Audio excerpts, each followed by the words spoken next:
Welcome to चूलो आसमान। हमारा segment है खेली खेल में।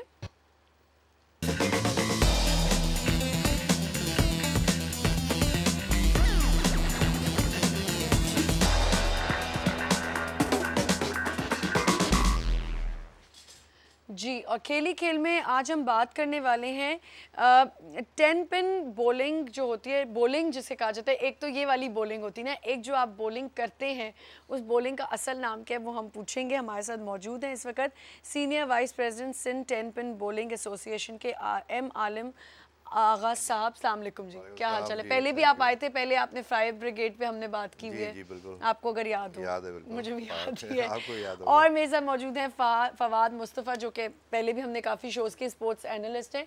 अच्छा, बॉलिंग पे थोड़ा बात करें। फवाद, आप इस पे भी बॉलिंग का भी है, आपको नो हाउ है कि क्या चीज़ है क्या नहीं है। अच्छा, कितनी देर तो मैं यही समझती रही कि हमने बॉलिंग पे बात करनी है। जब चीज़ें निकलना शुरू हुई तो मुझे आइडिया हुआ अच्छा कि ये वाली बॉलिंग है। अच्छा, इस बॉलिंग का कोई स्पेसिफिक नाम है?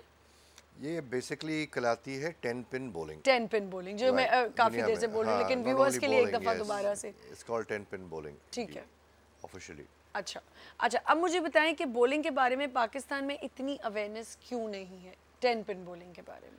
आई थिंक लास्ट 10 इयर्स में अवेयरनेस तो बड़ी है, मगर वैसी अवेयरनेस नहीं है जो होनी चाहिए। उसका बेसिकली वजह, प्राइम रीज़न ये है कि ऑब्वियसली सेंटर्स इतने नहीं हैं जी। पर पॉपुलेशन एरिया। जैसे अगर सेंटर्स आप देखें अमेरिका में डेवलप होते हैं या कहीं और होते हैं, तो वो बेसिकली 10 लाख की पॉपुलेशन में तो कम से कम एक बॉलिंग सेंटर। और प्लस ये स्पोर्ट्स में ही आता है तो इसको इतनी ज़्यादा इंपॉर्टेंस भी नहीं मिल रही है, क्योंकि देखें अगर स्पोर्ट्स में अगर ये चीज़ आ रही है तो इसके भी कॉम्पिटिशन्स हो सकते हैं, बिल्कुल टीम्स बन सकती हैं, लेकिन ऐसा कुछ है नहीं।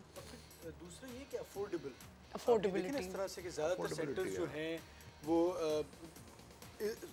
कराची में हैं, इस्लामाबाद में हैं, पूरे पाकिस्तान में उस तरह से नहीं। बाकी जितने अगर दूसरे गेम्स को आप देखा जाए तो देर से शुरू हुआ है 2000 से, और ख़ास तौर पे आगा साहब वगैरह ने बहुत ज़्यादा काम किया।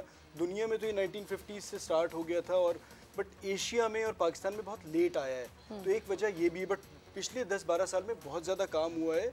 और कोई आपको बहुत कम लोग मिलेंगे जो कहेंगे कि जो नहीं जानते कि बॉलिंग क्या होती है। बिल्कुल, कम से कम ये जरूर हुआ है कि लोगों को पता है कि हाँ, अब ये हो गया है कि आप क्लब्स में जाएं या आप कहीं भी जाएं तो बच्चों के लिए बॉलिंग के लिए आप 10 बॉलिंग का एक क्लब बनाया हुआ है या जगह बनाई हुई। यहाँ पे एरिया 51 है जहाँ पे बच्चों को एक आइडिया तो हो गया, कुछ नहीं तो बॉलिंग करने चलते हैं। तो इससे मुझे बताएं कि ये फिजिकली आपके लिए कितना अच्छा है?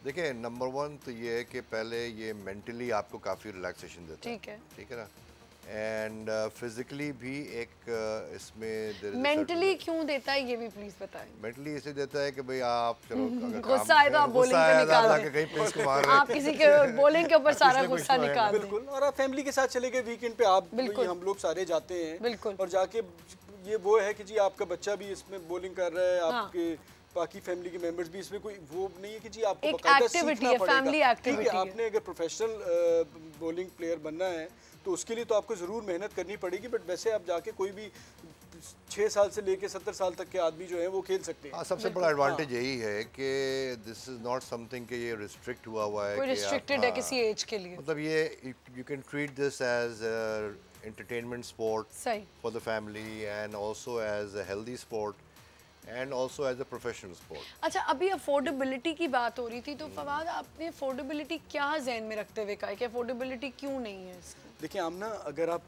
खेलों की बात करेंगे ना, खासतौर पे पाकिस्तान में अगर आपको अच्छे प्लेयर्स मिले हैं किसी भी खेल में तो ज़्यादातर लोअर क्लास या मिडिल क्लास से आते हैं। ठीक है, हम लोग जब जाते हैं खेलने तो हम ये 1 महीने या 2 महीने में 2 बार 3 बार जाके खेलते हैं। अगर आपको इसका प्रोफेशनल प्लेयर बनना है बाकायदा, और आपने दूसरी दुनिया में जो होते हैं उसमें पार्टिसिपेट करना है, जो इनका वर्ल्ड टूर्नामेंट होता है, एशियन टूर्नामेंट्स होते हैं, तो उसके लिए आप जैसे दूसरे क्लब्स हैं, दूसरे गेम्स में हैं कि जी आप जाके बगैर पैसे दिए भी खेल सकते हैं। तो आप हर आदमी 1000-1500 रुपये महीने के नहीं निकाल सकता इससे खेलने के लिए। तो वो एक चीज़ ऐसी है। हम इस पे अगर आ रहे हैं क्योंकि ज़ाहिर है हमने स्पोर्ट्स पे भी बात करनी है। मुझे ये बात बताएं फवाद, अभी आपने कहा कि ये पढ़ा लिखा हमारे यहाँ कोई भी ऐसा नहीं आता जो कि ज़्यादा एजुकेटेड हो। मुझे आज तक ये समझ नहीं आई, क्योंकि अगर आप हमारी पहली टीम के लोग देखें, ज़हीर अब्बास हैं, रमीज़ राजा हैं, सब एजुकेटेड हैं। अब कुछ सालों में हमारी ऐसी टीम है जिनको बात भी नहीं सही करनी आती। ऐसा क्यों होता है कि हम लोग उन्हीं लोगों को टीम में रखते हैं जो एजुकेशन वाइज तो है ही नहीं, मतलब चलें वोकैबुलरी तो फिर आएगी नहीं आपके अंदर, उर्दू भी ठीक से नहीं बोल पाते हैं। देखिए आमना, अभी आगा साहब से मेरी यही बात हो रही थी, ये लोग काम भी कर रहे हैं, स्कूल लेवल पे स्टार्ट कर रहे हैं, इसको इंटर स्कूल टूर्नामेंट्स कराएंगे। पहले होता ये था कि हॉकी, क्रिकेट, फुटबॉल जो भी था स्कूल लेवल पे होता था, फिर कॉलेज लेवल पे होता था, और आपका 2% कोटा भी होता था जो यूनिवर्सिटी एडमिशन में आपको एक फ़ायदा होता था। अब आपने स्कूल लेवल से क्रिकेट, हॉकी को उस तरह से बिल्कुल ख़त्म कर दिया है, तो और अंडर 14, अंडर 15 हो रही है, गांव देहात से प्लेयर्स आते हैं। हाँ। ठीक है, पहले स्कूल्स में भी होती थी और स्कूल से भी प्लेयर्स निकल के आते थे, और इसी बहाने कुछ लोग पढ़ भी जाते थे कि जी एक अच्छे कॉलेज में, एक अच्छे स्कूल में जाने के लिए अगर मैंने पाकिस्तान से खेलना है तो एक स्कूल की टीम ऐसी जहाँ से प्लेयर्स निकलते हैं और पाकिस्तान के लिए खेलते हैं। तो जब आपने इसे स्कूल लेवल पे, कॉलेज लेवल पे ख़त्म किया हल्के हल्के खेलों को, तो उससे हुआ ये कि जो हम अगर आप 1940-50s का देखें, ओवल में देखें, जिस तरह हफीज़ कारदार साहब बात कर रहे थे या फजल महमूद साहब बात कर रहे थे, उनके साथ बहुत से ऐसे प्लेयर्स थे, अब रमीज़ हैं, इमरान हैं, बहुत सारे प्लेयर्स हैं, तो वो फिर हल्की हल्की क्लास ख़त्म होती रही।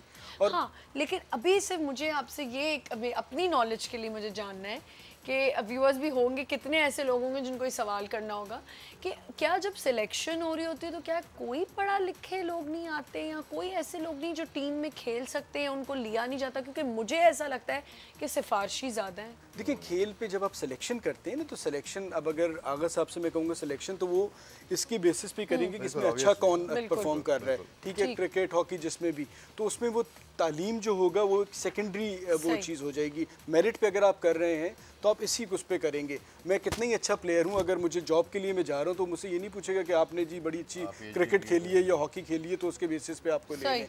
ये एक माहौल ऐसा होता है जहाँ लोग पढ़ लिख के पढ़ते भी हैं, साथ खेलते हैं, जो दुनिया भर में होता है, तो वो हमारे यहाँ कम होता जा रहा है ना। और वो गवर्नमेंट, देखिए प्राइवेट स्कूल्स में तो ठीक है आप खेल रहे हैं और पढ़ भी रहे हैं, बट ज़्यादातर जो लोग आते हैं जो हॉकी क्रिकेट में आते हैं वो लोग होते हैं कि जो देहात से होते हैं, जो गवर्नमेंट स्कूल्स में पढ़ते हैं। तो जब तक वहाँ पर आप तालीम का मेयार बेहतर नहीं करेंगे और उन्हें खेल की सरगर्मियों में नहीं लगाएंगे, इंटर स्कूल टूर्नामेंट्स नहीं होंगे, तो फिर ये मसाइल हल नहीं होंगे। बिल्कुल नहीं होंगे। अच्छा, ये हमारे पास ये 10 पिन बॉलिंग की किट भी पड़ी हुई है, तो ये जो ये देख के तो मुझे समझ में आया कि ये वाली बॉलिंग होने वाली है।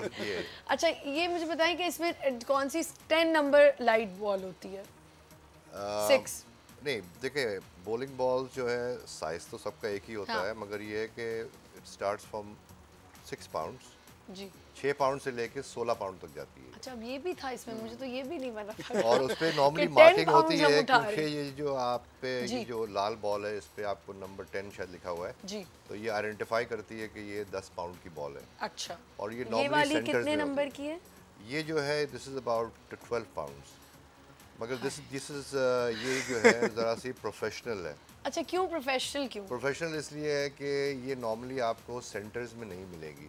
अच्छा, बॉलिंग सेंटर्स में यूरिथेन या प्लास्टिक बॉल या उस किस्म की बॉल होती हैं जो नॉर्मल एंटरटेनमेंट के लिए लोग आते हैं और वो उसको सही बाय वेट देख लेते हैं कि भाई 10 नंबर है। कभी कभी मैंने देखा है ज़्यादातर बल्कि लोग जूते पहनने के बजाय नंगे पैर कर रहे होते हैं। नंगे पैर तो अलाउड ही नहीं है वैसे भी, लेकिन यहाँ पे तो नंगे पैर हो रही होती है। खैर वो क्रिकेट भी नंगे पैर, लेकिन why you have to wear a shoe?